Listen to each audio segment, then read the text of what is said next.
वहीं मनोहर लाल सरकार के 8 साल पूरे होने के मौके पर सीएम मनोहर लाल ने प्रेस कॉन्फ्रेंस करके सरकार के कामकाज का रिपोर्ट कार्ड पेश किया। इस दौरान सीएम मनोहर लाल ने सरकार के कामकाज की विस्तार से जानकारी देते हुए बताया कि सरकार ने पिछले 8 सालों में जनहित को ध्यान में रखते हुए नीतियां बनाकर उनका काम उस पर किया है। आइए आपको ग्राफिक्स के जरिए सीएम की प्रेस कॉन्फ्रेंस की बड़ी बातें बताते हैं। तो ग्राफिक्स के जरिए एक एक करके बड़ी बातें। मुख्यमंत्री परिवार उत्थान योजना, इसके बारे में भी सीएम ने जानकारी दी। वहीं आपको बता दें, उन्होंने मुख्यमंत्री परिवार समृद्धि योजना के बारे में भी जानकारी दी है। वो चीजें हैं जो कि मनोहर सरकार में आम जनता के सुख सुविधा के लिए लाई गई है। पंचायती राज संस्थानों में पिछड़ा वर्ग को आरक्षण की भी ये बात रिपोर्ट कार्ड में शामिल थी। वही रिपोर्ट कार्ड में आर्थिक रूप से कमजोर वर्ग के विद्यार्थियों को आरक्षण की बात भी शामिल थी। क्या कुछ विकास, क्या कुछ बदलाव, SC ST उम्मीदवारों को कोचिंग का भी प्रावधान जो है वो उस रिपोर्ट कार्ड में शामिल किया गया। SC ST को मछली पालन पर 60% सब्सिडी वाली बात भी रिपोर्ट कार्ड में शामिल थी।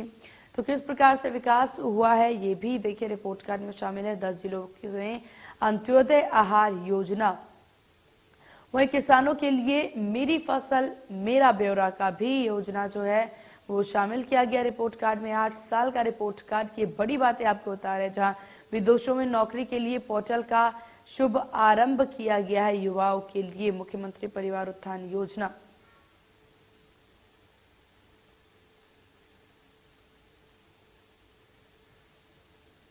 वहीं इस दौरान सीएम ने कहा कि 8 साल में सरकार ने कई काम किए, लेकिन विपक्ष का काम ही आलोचना करना होता है। उन्होंने कहा, हमने विपक्ष के द्वारा मिले अच्छे सुझावों पर भी काम किया था। साथ ही सीएम मनोहर लाल ने कहा कि हमने पीएम मोदी से प्रेरणा लेकर समाज के हित में नीतियां बनाने का काम किया है। आगे क्या कुछ उन्होंने कहा, सुनिए।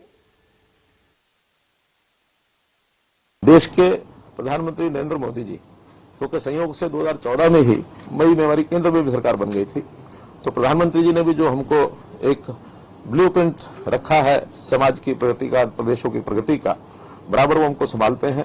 तो उन्होंने जब जब जो रास्ते दिखाए, जो प्रेरणा हमसे मिली, उस पर भी हम लगातार काम करते रहे। तो एकजुट होकर के 8 साल में हमने जो बहुत उपलब्धियां की हैं, हमने इन 8 सालों में काम अपनी ओर से तो बहुत किए हैं। ये ठीक है कि विपक्ष का काम थोड़ा आलोचना करना होता है, नाम ही विपक्ष होता है, तो इसलिए करनी भी चाहिए। और कभी कभी उनके विपक्ष में विरोध करने के उसमें से कुछ बातें अगर प्रदेश के हित में हमको ध्यान में आ जाए तो हम उसको ठीक भी करते हैं। हमने कभी भी विपक्ष को इतना ज्यादा यानी दरकिनार नहीं किया कि उनकी कोई अच्छी बात हमें मिले तो हमने। अपनी प्रेस कॉन्फ्रेंस के दौरान सीएम मनोहर लाल ने 5S को बढ़ावा देने की बात कही। क्या है वो 5S, चलिए आपको बताते हैं ग्राफिक्स के जरिए।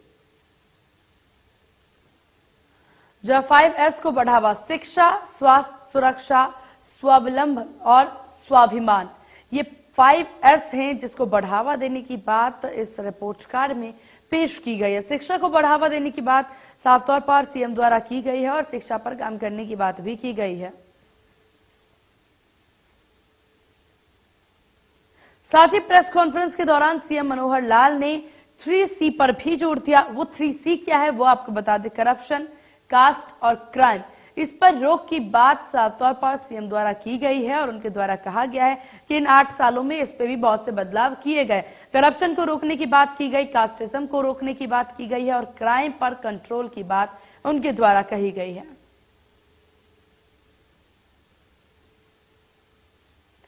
इस दौरान सीएम मनोहर लाल ने बताया कि सरकार लोगों के हित में अंत्योदय परिवार पहचान पत्र, फसल और स्वामित्व योजना लेकर आई है, जिससे लोगों को फायदा मिल रहा है।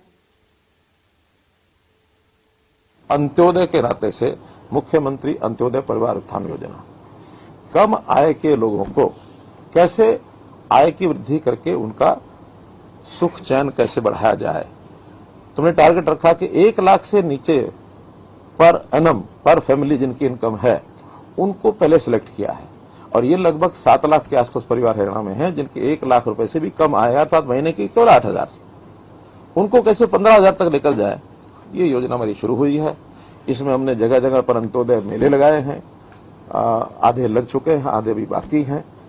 बैंकों से सहयोग किया है, स्किल डिपार्टमेंट के माध्यम से उसको सहयोग किया है, प्राइवेट इंडस्ट्री से भी हमने सहयोग मांगा है।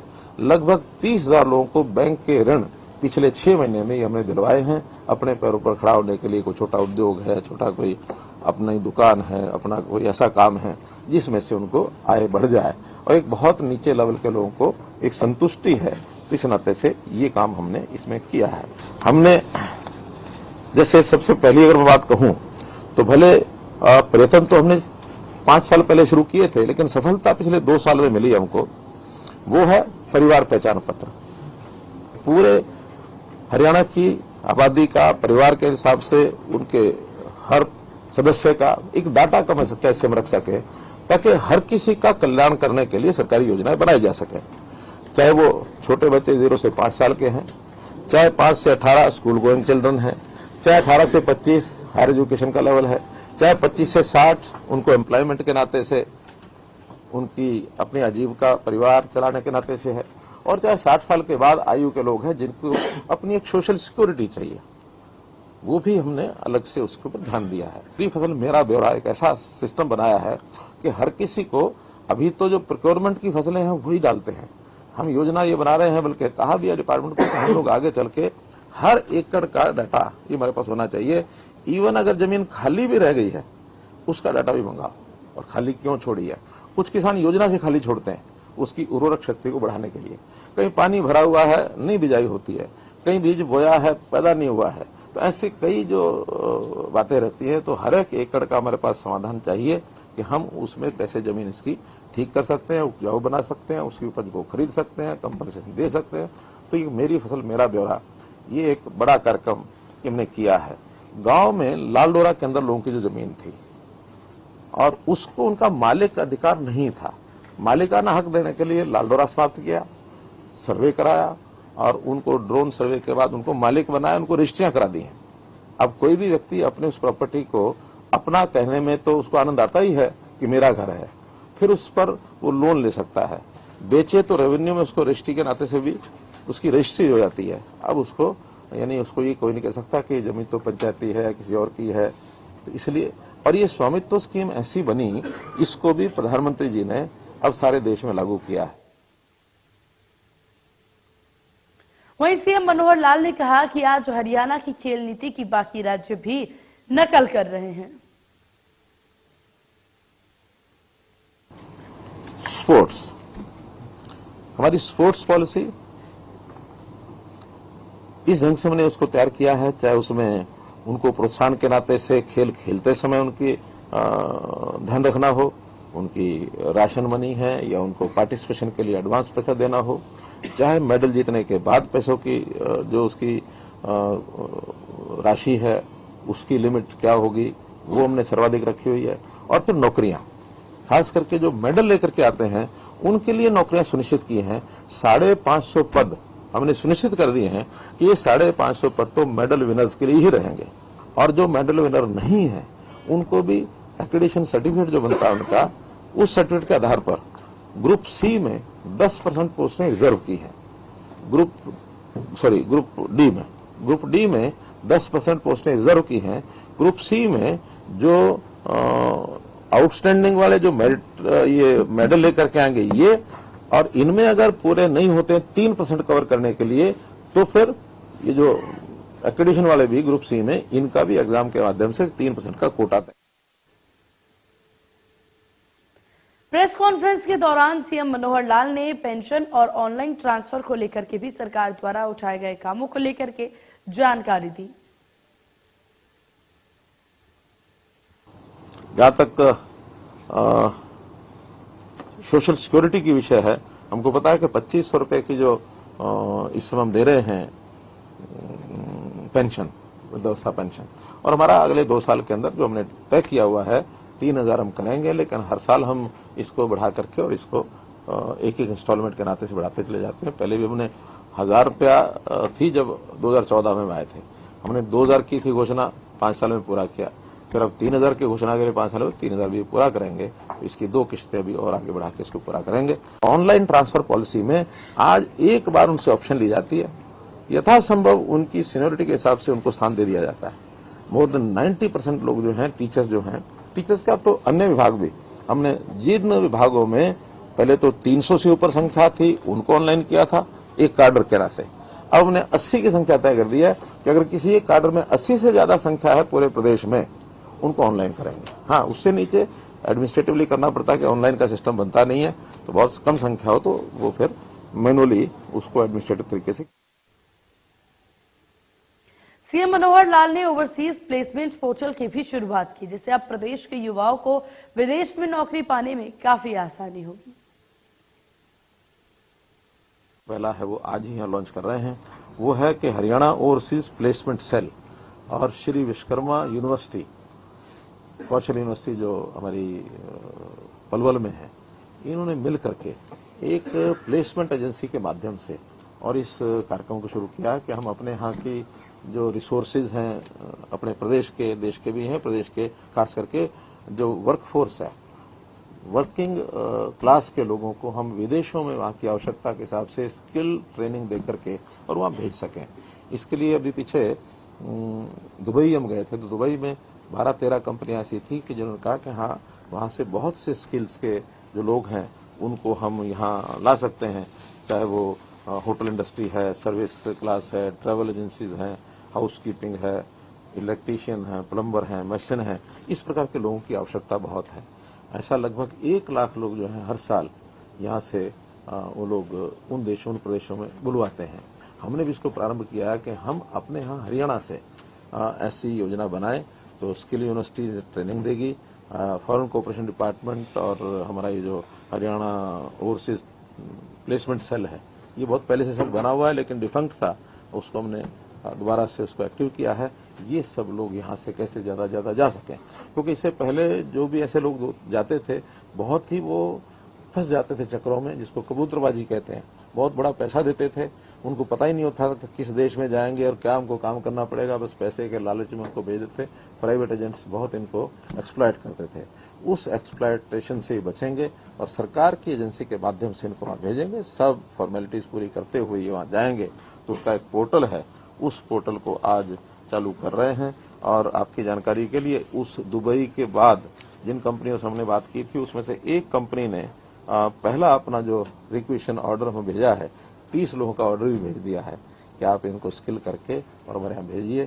3 नवंबर से वो ट्रेनिंग हमारे राज नेहरू जी हैं, वाइस चांसलर हैं स्किल यूनिवर्सिटी के, तो ये ट्रेनिंग के काम सब ये करेंगे और भेजने का काम ये हमारा जो सेल है हरियाणा ओवरसीज प्लेसमेंट सेल, ये करेगा।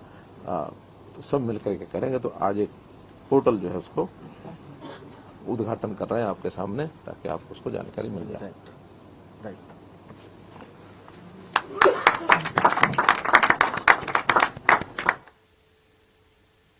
एक और जहां सरकार के 8 साल पूरे होने पर सीएम मनोहर लाल सरकार ने के कामों की उपलब्धियां गिनाई, तो वहीं पूर्व सीएम भूपेंद्र सिंह हुड्डा ने सरकार को निशाने पर लिया। हुड्डा ने कहा, बीजेपी सरकार ने 8 सालों में हरियाणा को कई साल पीछे धकेलने का काम किया। उन्होंने कहा कि आज हरियाणा बेरोजगारी, महंगाई, भ्रष्टाचार के मामले में नंबर 1 पर है। प्रदेश में कर्ज बढ़कर 3.5 लाख करोड़ के पार पहुंच गया है और सरकार 8 साल में एक भी बिजली प्लांट नहीं लगा पाई है।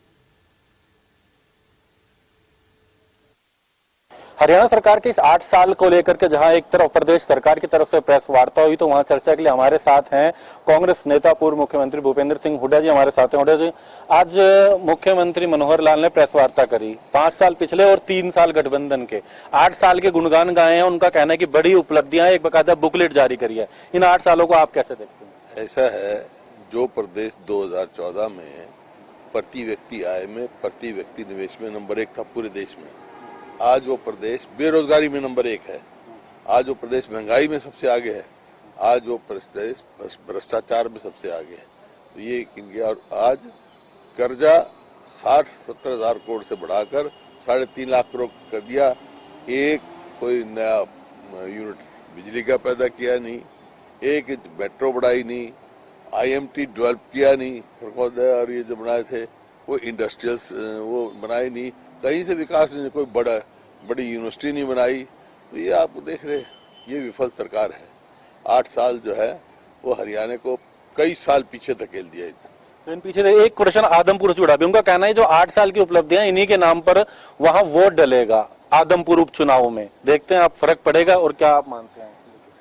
देखिए वहाँ कांग्रेस पार्टी के पक्ष में लोगों का रुझान बना हुआ है, कांग्रेस पार्टी का उम्मीदवार जीतेगा। अगर हम बात करेंगे, कहना है कि 8 साल में एक तरफ जहां सरकार अपनी उपलब्धियां गिना रही है, तो कहना है कि कहीं ना कहीं प्रदेश कर्जा बढ़ा है, कोई नई बड़ी ऐसी योजना नहीं आई है जिससे कि निवेश आया हो, हालांकि दावे किए गए तो उसको लेकर के हम जिस तरह की बात कर रहे थे कि पूर्व मुख्यमंत्री भूपेंद्र सिंह हुड्डा, उनका कहना है कि ये 8 साल प्रदेश को काफी पीछे लेकर के गया है। दिल्ली से दीपक शर्मा, इंडिया न्यूज।